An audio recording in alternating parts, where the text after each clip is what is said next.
Yo, terjalan bro. ekstrim. Tabangnya bro. Assalamualaikum warahmatullahi wabarakatuh. Kembali lagi bersama channel Delta Bike. Apa kabar kalian hari ini guys? Semoga dalam keadaan sehat walafiat. Oke, hari ini tanggal 11 Januari 2026 Delta Bike akan menangi gunung ke Candi Dadi, lebih tepatnya. Candi Dadi ini berada di Desa Wajak Kidul, Kecamatan Boyolangu, di Tulung Agung guys. Candi yang tersembunyi di atas perbukitan Tulung Agung. Candi ini mungkin sedikit berbeda dari candi-candi di Indonesia. Mungkin adalah satu candi yang ada di Indonesia yang tidak mempunyai relief dan tidak mempunyai anak tangga dan mempunyai sumur misterius di atasnya. Gimana keseruan kali ini? Terus ikuti perjalanan Delta Bike. Ciao. Nggih, lewat tangga 1000 mriku.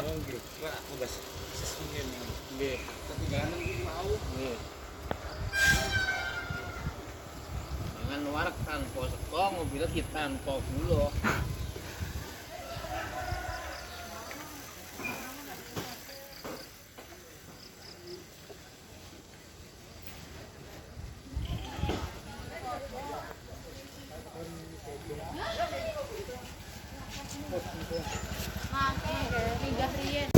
Akhirnya kita sudah sampai di pintu masuk menuju ke Candi Dadi guys.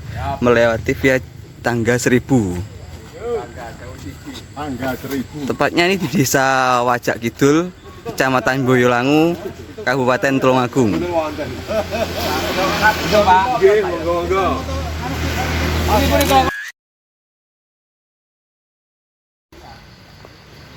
Kita sudah masuki area tangga 1000. Secara historis, pembangunan anak tangga ini awalnya dimaksudkan sebagai jalan masuk menuju makam guys. Salah satunya disebut sebagai makam Eyang Cokro atau lebih dikenal sebagai Eyang Agung Wisnu Petir. Dikoreksi ya guys kalau ada yang salah. Namun kini lebih populer sebagai jalur pendakian menuju ke Candi Dadi. Akhirnya kita sampai di area makam Eyang Agung Wisnu Petir guys. Assalamualaikum. Eyang Agung Wisnu Petir ini dikenal sebagai salah satu tokoh spiritual atau sesepuh yang dihormati di wilayah Wajak Kidul guys. Kawasan ini memang kental dengan sejarah kerajaan, mulai dari masa Mataram hingga peninggalan Majapahit seperti Candi Dadi yang letaknya tidak jauh dari sini. Keberadaan makam ini menjadi bukti betapa kayanya sejarah tersembunyi di perbukitan Tulung Agung. Di sini suasananya langsung berubah sangat tenang dan magis. Bisa kalian lihat, areanya sangat terawat. Biasanya para peziarah datang ke sini untuk membaca doa atau sekedar mencari ketenangan batin atau ngalap berkah guys. Buat teman-teman yang mau datang ke sini, selalu jaga kesopanan, baik ucapan maupun perbuatan ya guys.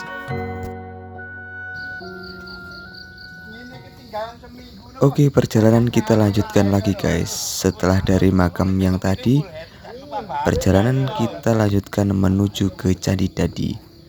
Bukan cuma soal sampai di atas guys, ini adalah tes fisik dan mental. Kita berada di Desa Wajak Kidul, Kecamatan Boyolangu, Kabupaten Tulung Agung. Wah, semangat mas.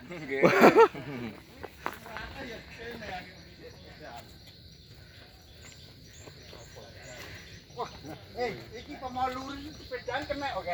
Lurus. Asline lurahe kok lurus nek. Ayo iki dilurus iki. Kodare anu ndi? Lemparan lho. Aja kok suruh malah. Aku suruh papur. Nek disuruh masuk. Aja nek aku nggo walesan. Nah, kasih atas sak kacoe ngarep kene. Kuat. Kuat nang ngarep kene terus ngubur dhewe satu. Satu ra teko-teko. Ya kono maksudnya. Lihat itu guys, kota Tulungagung terlihat semakin kecil, semakin tinggi kita naik, hiruk pikuk di bawah sana terdengar semakin samar. Rasanya seperti kita sedang meninggalkan dunia modern menuju masa lalu. Ora tua lah mari. Ya. Cil. Kita anu apa kiri. Ya.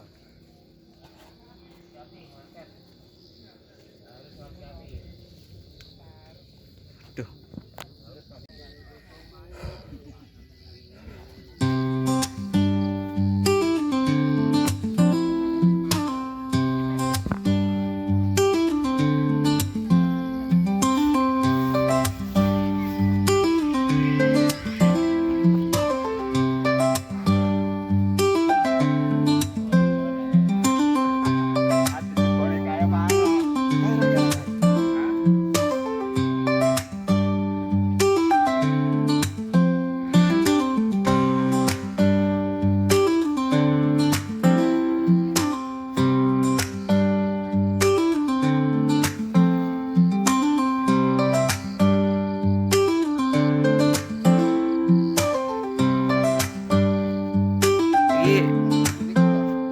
Ada putulan aja dong.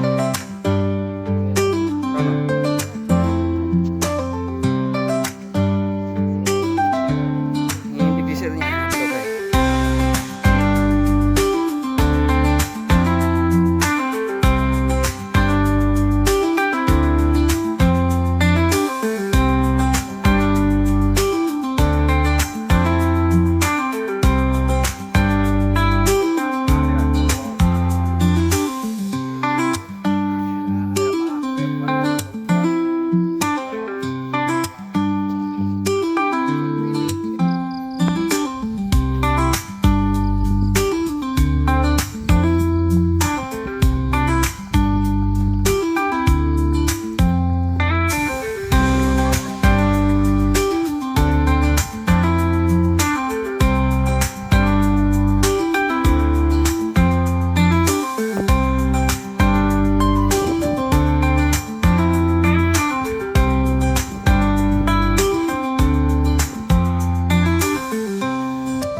Jangan nanti kesel tenan Gus. Bah, jangan. Han ayo Han, munggah Han. Ayo. Tene ayahmu ngene lho. Bah, pokoknya semangat bos. Pak Pur, menunggu dokter.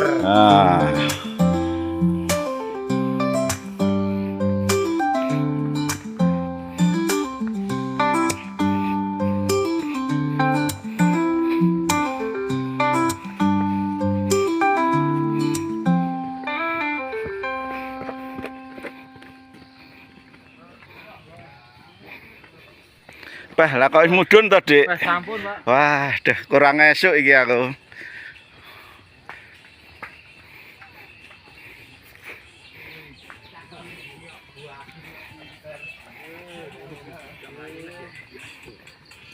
Monggo, Mas. Monggo.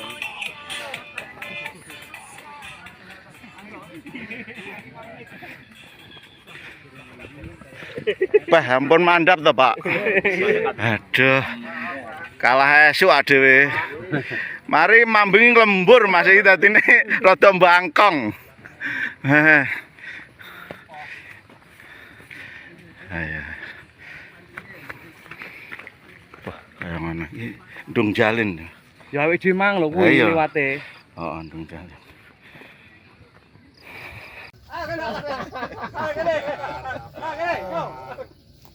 Layangan iki ngawur. Malah mumbul. Pakai tongkat aja Mbahno. Di sana ada tumpak esis, guys. Tumpak esis sih bahasa Indonesianya apa? Esis. Esis sih sejuk. Oh. Esis sejuk. Esis silir-silir. Bahasa Indonesianya apa? Anu eksisi yo. Ya sis. Sumilir. Semilir ora semilir. Oh, sepoe. Isak dunya lho iki. Masa Potong kok sing elek. Kayak oleh tongkat. Iki gak dawe iki berat iki. Kurang gedean boleh mangan. Sak lengen. Pak kira kacana buri raja. Dak.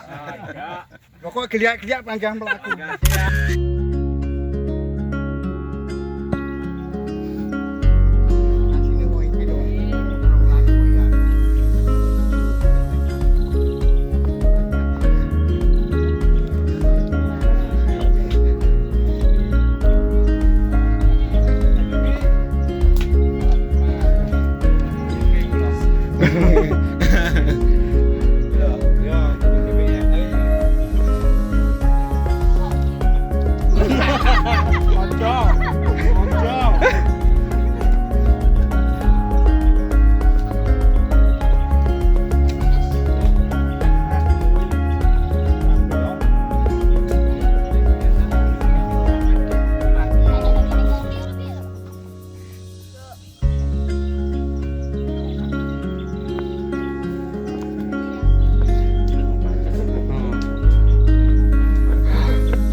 Itu apa, Pak?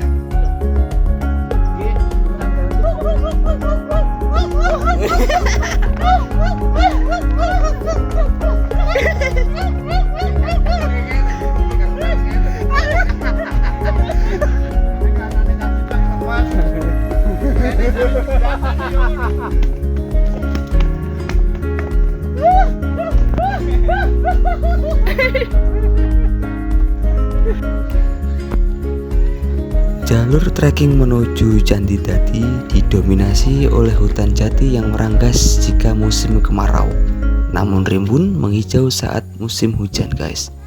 Tanjakannya lumayan konsisten, sudut kemiringannya memaksa betis untuk bekerja ekstra. Namun di setiap pemberhentian, udara pegunungan yang bersih menjadi upah yang setimpal. Di sini kita juga bertemu banyak pendaki dari berbagai macam daerah, guys.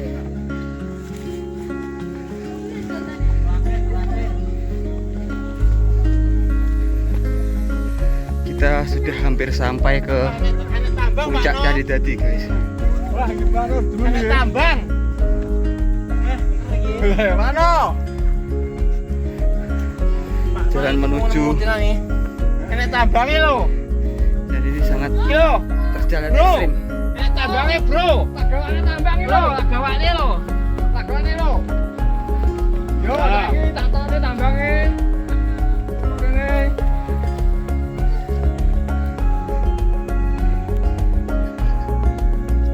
Ini dari kawan-kawan SDI Nurul Huda. Masuk kandang loh. Oleh apa mana?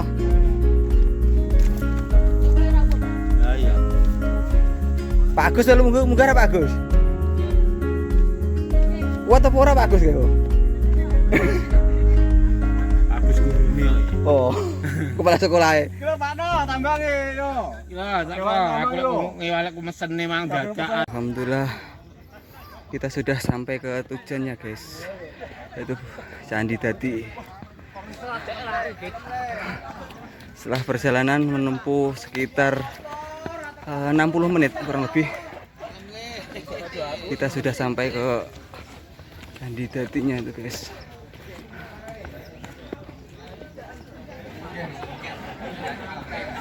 Hari Minggu banyak pengunjung.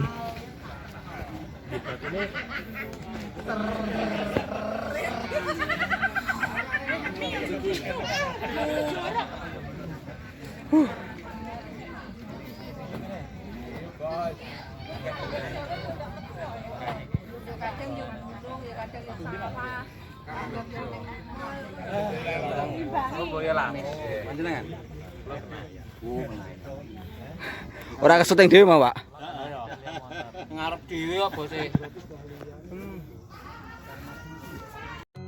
Akhirnya kita sudah sampai di kompleks Candi Dati guys. Berada di sini memberikan perspektif baru bahwa kemegahan tidak selalu harus berisik. Terkadang dalam sunyi dan kesederhanaan seperti Candi Dati ini, kita justru bisa mendengarkan suara hati kita lebih jelas. Tidak seperti candi-candi di Nusantara lainnya yang penuh dengan ukiran rumit atau relief, Candi Dati tampil dengan gagahan yang sederhana. Bangunannya berupa batur atau podium tunggal yang tinggi tanpa tangga masuk yang terlihat jelas. Denah dasarnya berbentuk segi delapan atau oktagonal yang bertingkat, memberikan kesan kokoh dan stabil meski telah dihantam cuaca selama ratusan tahun. Ciri khas paling utama dari Candi Dati ini adalah lubang sumur raksasa di bagian tengah atasnya dengan diameter 3,5 meter guys. Untuk lebih jelasnya sejarah dan fungsi dari candi ini, kita nanti ketemu sama juru kuncinya aja ya guys. Tanya-tanya soal candi tersebut. Kali ini Delta Bike berquest sambil camping. Sensasi ngopi di atas bukit. Di atas puncak bukit. Anteni umum.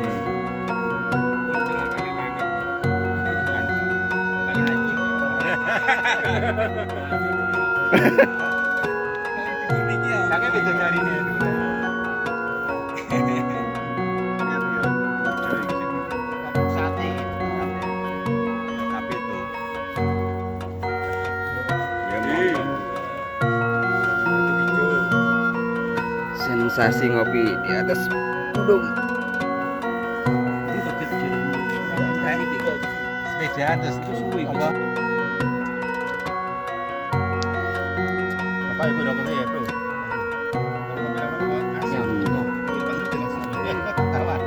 Anu ning ndi, Pak?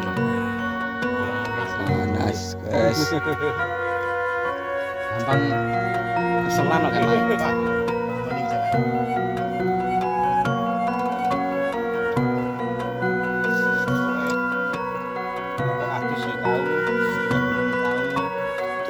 Air terjun juga tahu. Alhamdulillah guys, kita sudah sampai ke Candi Dati dan tanpa kita sudah berkenalan dengan Pak juru kuncinya. Ya, siap. Di Mas sinten nggih, Mas? Kula Andi. Oh, Mas Andi. Mas Andi kula dari Karangrejo, Mas Andi. Nggih. Mau interview atau tanya sedikit tentang Candi Dati ini, Mas Andi? Siap. Aku tepangaken kula Andi nggih, Andi Kristian. Jadi kalau sejarah Candi Dati itu memang untuk periodisasinya itu masih sementara ini Mas ya, masih sementara kajian. Artinya sejarah itu belum bisa dikatakan titik. Sejarah itu masih koma. Karena ketika ada temuan lagi akan berbicara lagi. Nah, di sini kajian sementara yang terakhir dari Balai Pelestarian Kebudayaan Universitas Jawa Timur, Candi Dati ini peninggalan periodisasi masa Majapahit. Nah, tepatnya itu di masa Raja Hayam Wuruk. Ya, tidak disebutkan di situ angka tahunnya karena data primer terkait dengan angka tahun itu tidak ada. Dan untuk data primer yang lainnya seperti ornamen, seperti relief ya, itu juga tidak ada, nol relief. Jadi kita juga kami yang di Balai Pelestarian Budaya dalam hal ini adalah arkeolog, itu juga masih kesulitan untuk mengkaji hal itu. Ada lagi yang mengatakan bahwa Candi Dadi itu juga di masa Erlangga ya, atau di sini adalah titik magisnya Empu Barada ketika membelah Kahuripan menjadi dua bagian. Nah, tentunya untuk kajian lebih mendalam terkait dengan struktur Candi Dadi itu kan di tengahnya ada lubang ya, ada sumuran, di mana sumuran itu diameternya 3,4 dan ketiganya hampir sama 3,5. Nah, dari struktur ini inilah yang membedakan Candi Dadi dengan candi yang lainnya yang ada di Nusantara. Jadi se-Nusantara itu mungkin bentuknya satu-satunya di sini. Nah, makanya dari konteks itu Candi Dadi sekarang peringkat nasional. Itu. Jadi yang jelas untuk kajian sementara itu masa periodisasi Majapahit ya, di masa Raja Hayam Wuruk. Itu Mas ceritanya. Kalau untuk fungsinya sendiri apa Mas ya? Sumur yang di atas candi itu? Gini, kalau candi itu ada 7 fungsi Mas. Jadi Candi Dadi itu kategorinya adalah fungsinya untuk tempat peribadatan atau pemujaan di situ.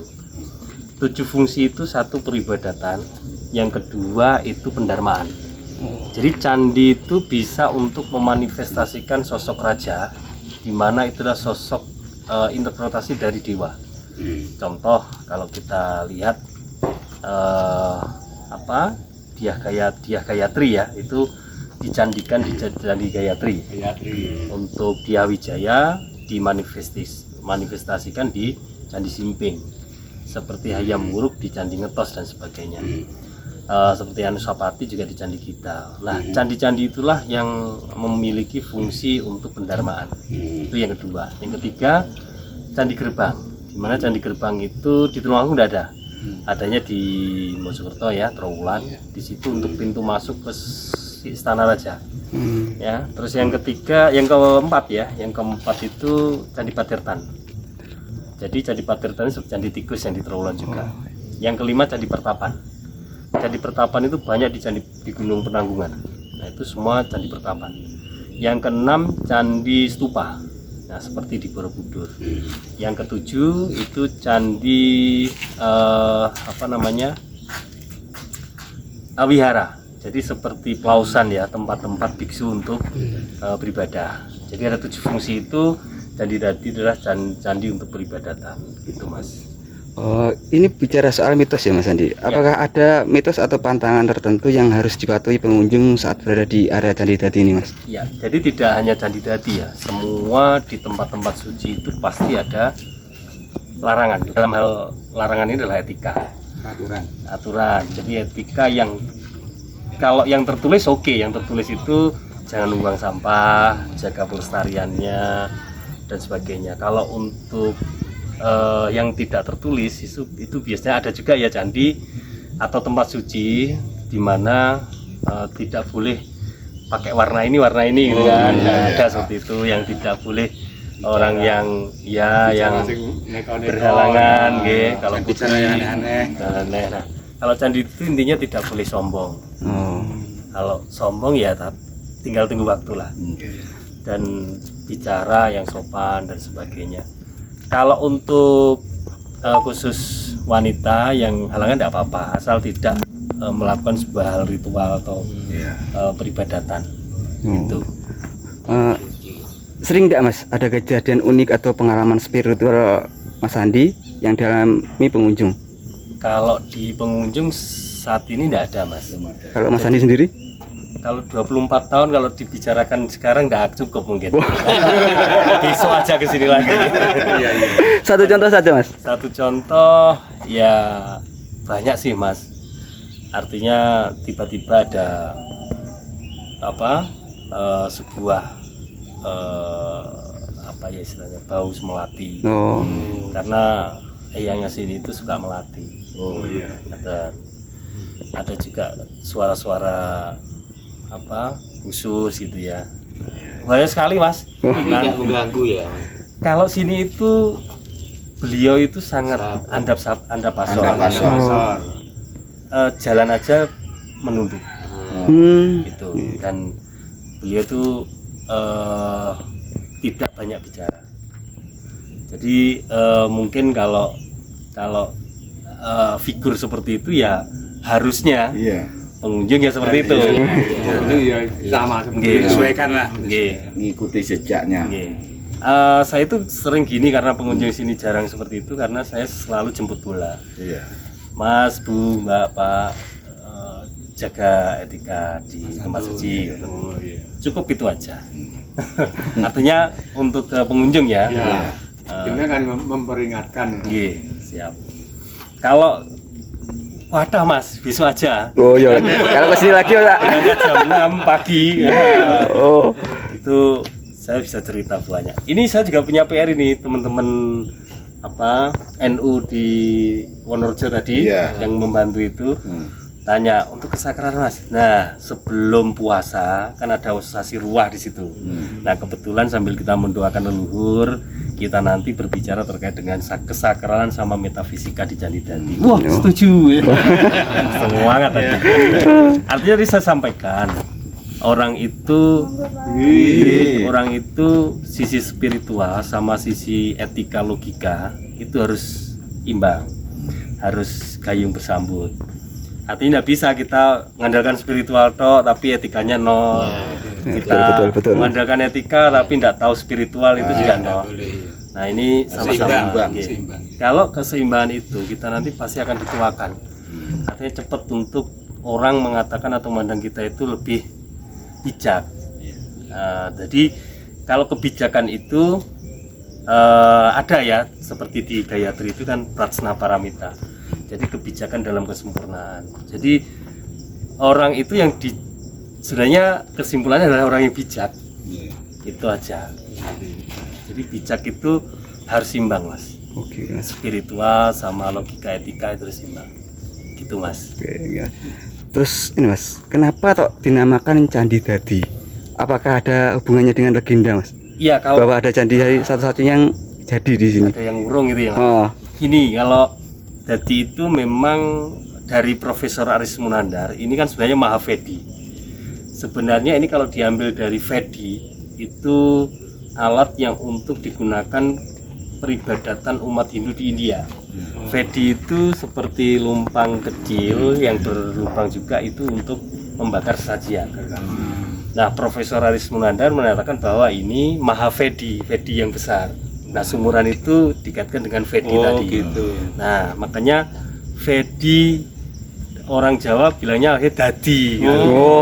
Jadi udah bahasa Jawa Ya, itu tapi itu dikaitkan dengan mitosnya sama. Jadi candi ini kan ada 4. Mulai dari barat Turung, Buto, Gemali, Dadi.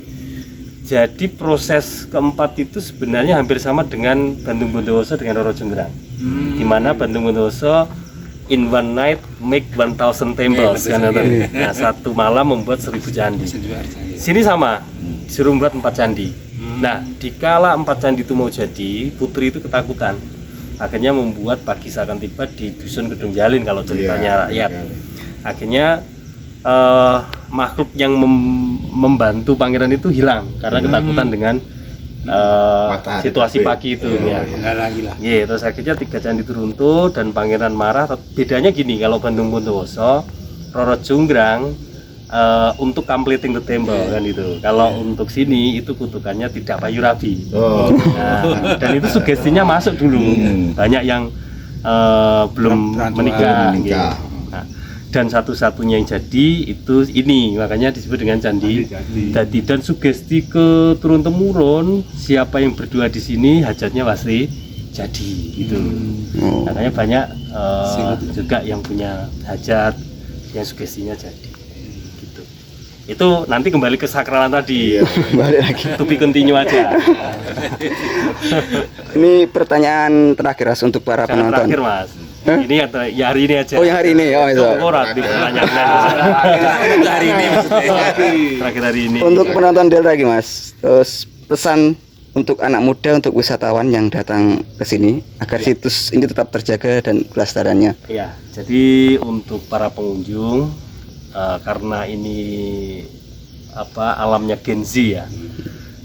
Tapi ya saya yakin untuk yang di bawah di atas Genzi itu sudah apa yang di bawah atau di atas ini di bawah ya, itu lebih paham terkait dengan pelestarian meskipun belum maksimal ya. Tapi saya harap dari semua pengunjung tidak memilih jenjang apa. Pelestarian itu ada 3 hal, yaitu pelindungan, pengembangan, dan pemanfaatan. Mungkin dari pengunjung ngevlog seperti jenengan, ini juga pelindungan. Jadi untuk memperpanjang, mensiarkan sebuah pendeskripsian dari situs.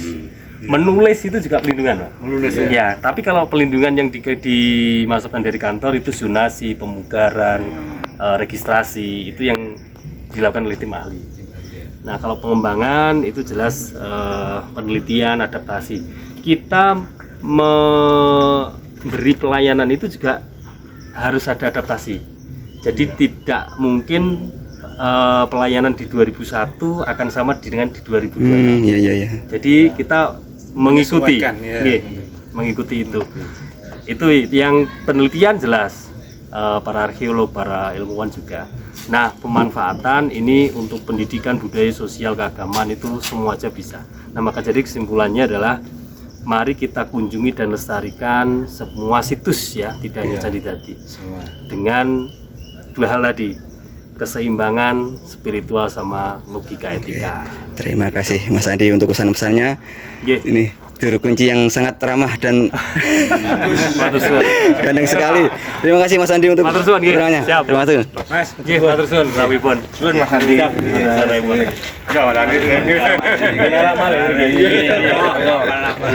Demikian atas keterangannya Pak Juru Kunci untuk Candi Dadi. Terima kasih guys.